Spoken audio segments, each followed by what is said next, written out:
Today we're going to talk about the different spectrums of resellers between leveraging money and leveraging time. So if we were to look at a spectrum here, on this side of the spectrum is leveraging time, and then on the other side of the spectrum is leveraging their time in order to make money. So what I mean by this is someone way over here on the spectrum is spending a ton of time thrifting, they're spending a ton of time looking for product, they're paying very, very little for it, and then they're making massive ROI on it, which is really, really cool. It's really cool turning 50 cents from the bins into $10 or $15 or $20 or $50 or $100 or even more if you're really good at sourcing. Oftentimes that ends up being trading your time for money. Basically what you're doing is you are multiplying your money and really growing your capital, but you're using a lot of time in order to do that.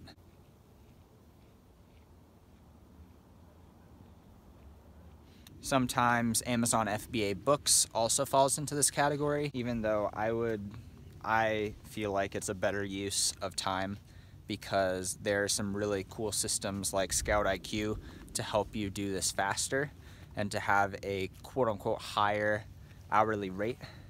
But with something like eBay and you're trading your time for money, basically you have to be more skilled and more knowledgeable and more diligent to the sold comps in order to multiply your time better.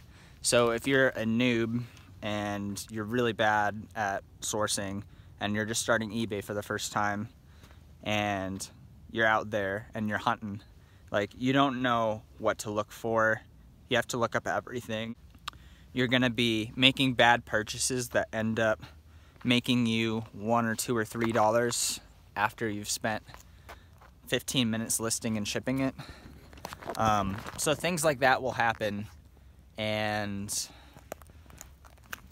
basically you're trading your time for money, and sometimes you're not really trading your time for that much money. If you do the math between how many hours you're working and how much profit you're actually taking home, between the things that are actually selling for you, it ends up that in some cases you're making less than a minimum wage job, and that's great for learning how to get started and doing that for a while. But I mean, you do want to progress beyond that. So a great way to progress beyond that is to become more knowledgeable about what things are valuable and what things are not valuable, so you can make those buying choices much quicker.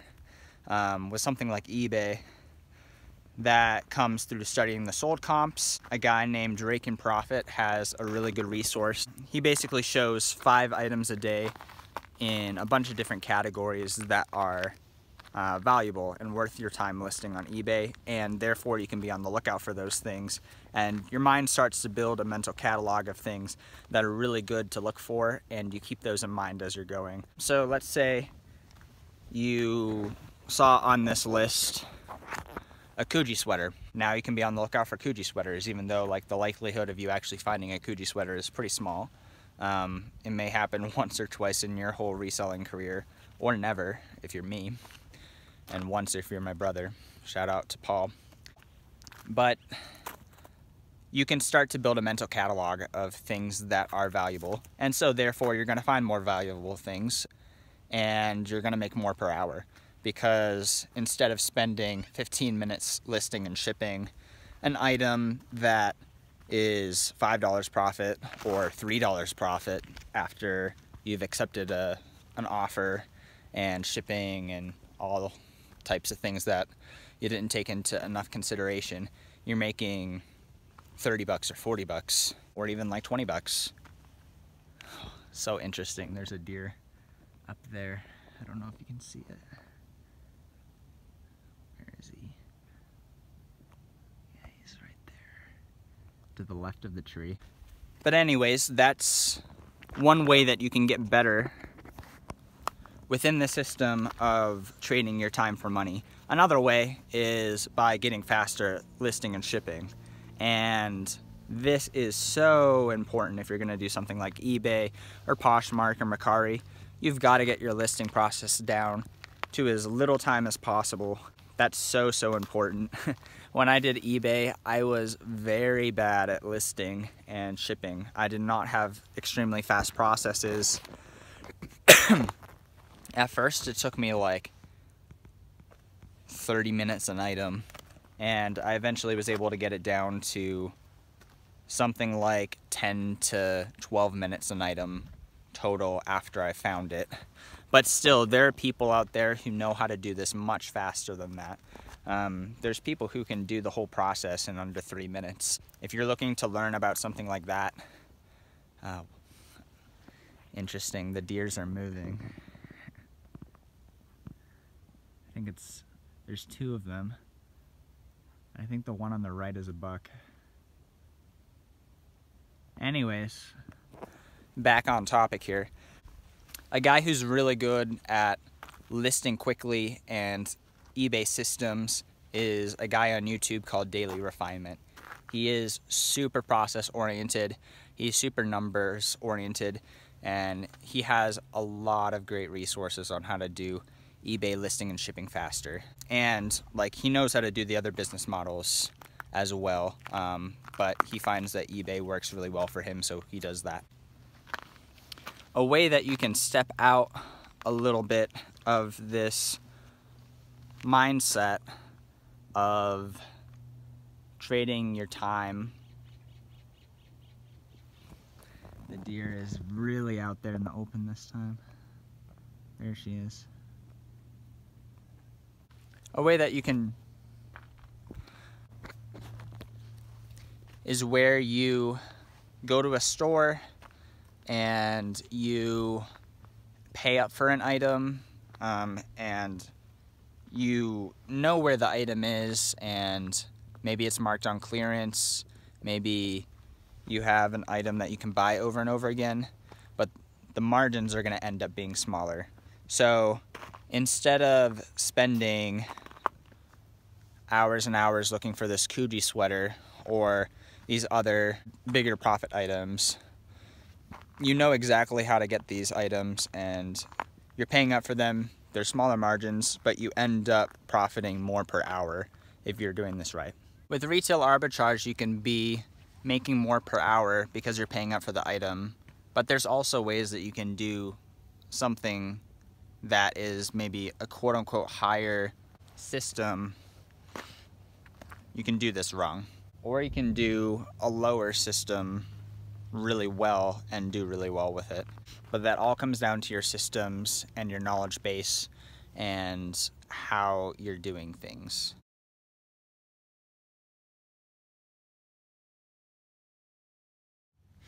Then there's something called online arbitrage. So online arbitrage is where you buy from stores, whether they're retail stores or sometimes even it's eBay or other things like that.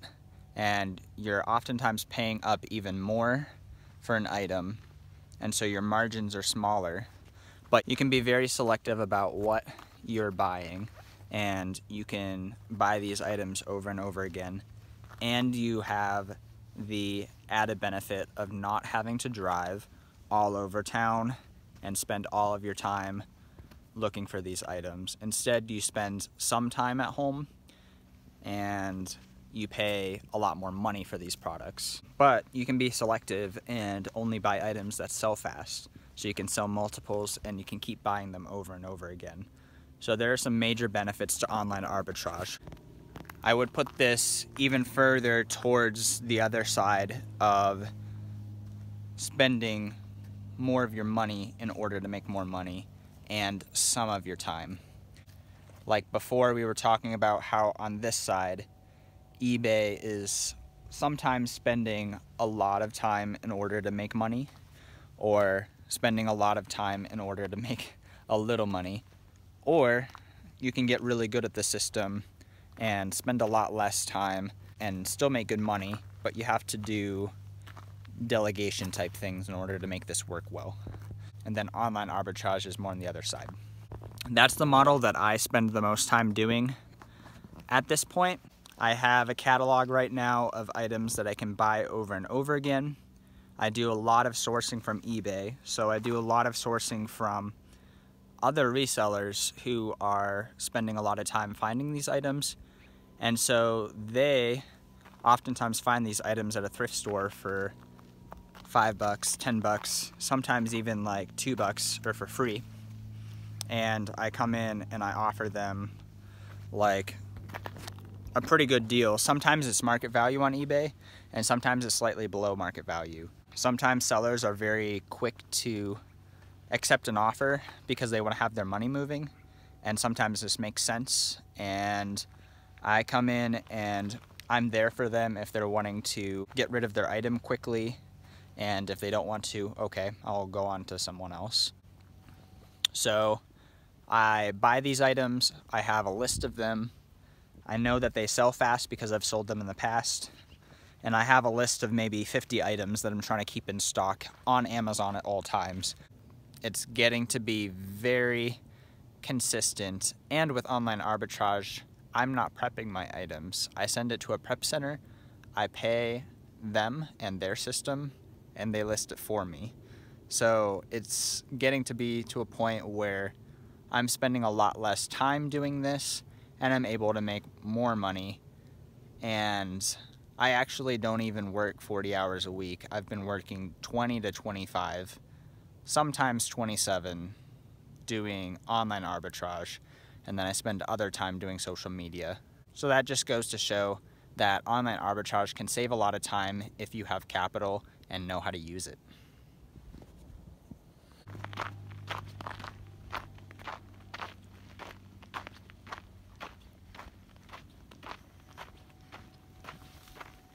I take it from one market, eBay, and then I put it on another market, Amazon, that has amazing customer service, more customers, better shipping experience, and an easy return policy.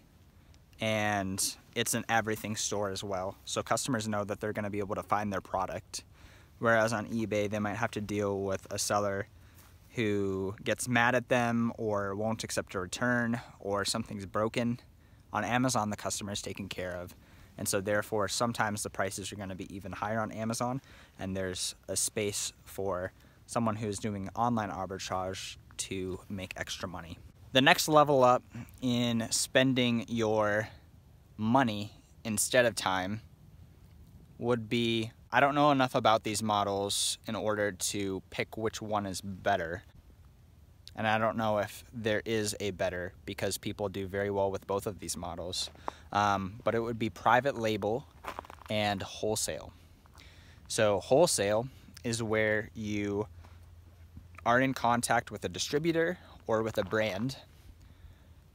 You are a business, and they sell you bulk of whatever they're selling, and the margins are even smaller than online arbitrage oftentimes, but you're able to have a consistent, reliable source to buy from over and over again, and you're going to have less competition with other sellers because you're getting the items for cheaper than they are oftentimes. So this takes care of one downfall of online arbitrage, which is sometimes the supply is really hard to get your hands on, or it's spotty. Like for example, I was selling Air Force Ones over Q4, and the supply just like dropped out and nobody had any more in stock anywhere. Nike, as far as I know, I mean maybe I'm wrong, doesn't really do wholesale, but I would have loved to have some wholesale for Air Force Ones, because the price like went kind of to the moon, and so that would have been really nice to have, but the price went to the moon because nobody had supply. And so a problem that wholesale solves is I can get the product reliably from the source almost all the time, and instead of me spending $100 here, $80 here, $300 here on online arbitrage, you can drop $2,000 here, $5,000 here $8,000 here with wholesalers. And even if you're making slightly smaller margins on a $2,000 order, that's gonna be like big chunks of money instead of 20 bucks here, 40 bucks here, 100 bucks here in profit. The other one is private label. This is where you work with a distributor in another country or a manufacturer in another country, oftentimes. I mean, it could be in the United States. And you work with them to create your own product or to brand an existing product as your own. So you are the only person allowed to sell this item. So the appeal to this is kind of the same as wholesale, reliable source. And also, on top of wholesale, you are the only one that's allowed to sell this product. The downfall is that you have to do your own marketing, which a lot of people don't want to do, and that's one reason I just am not really into private label. Although it's a great model, people make great money on it, I don't want to do marketing. But if you are willing to do those types of things, these are great ways to trade your money for money instead of spending your time for money. And so it's helpful to be thinking in this way, because sometimes you can get stuck in a, oh, I just thrift all the time and I just list my items, and at least you've got to be getting better at sourcing, got to be getting better at like, what am I looking for?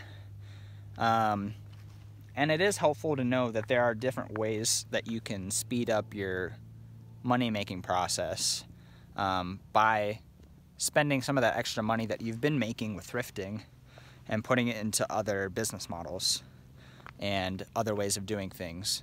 Maybe it's hiring an employee, maybe it's hiring a lister, maybe someone scouts books for you. It's definitely helpful to keep in mind the spectrum of trading your time for money and your money for money, and also balance that with what's enjoyable to you. If this was interesting, stick around and subscribe. I'm going to make more videos like this, and hopefully this is helpful to someone out there, and have a great day.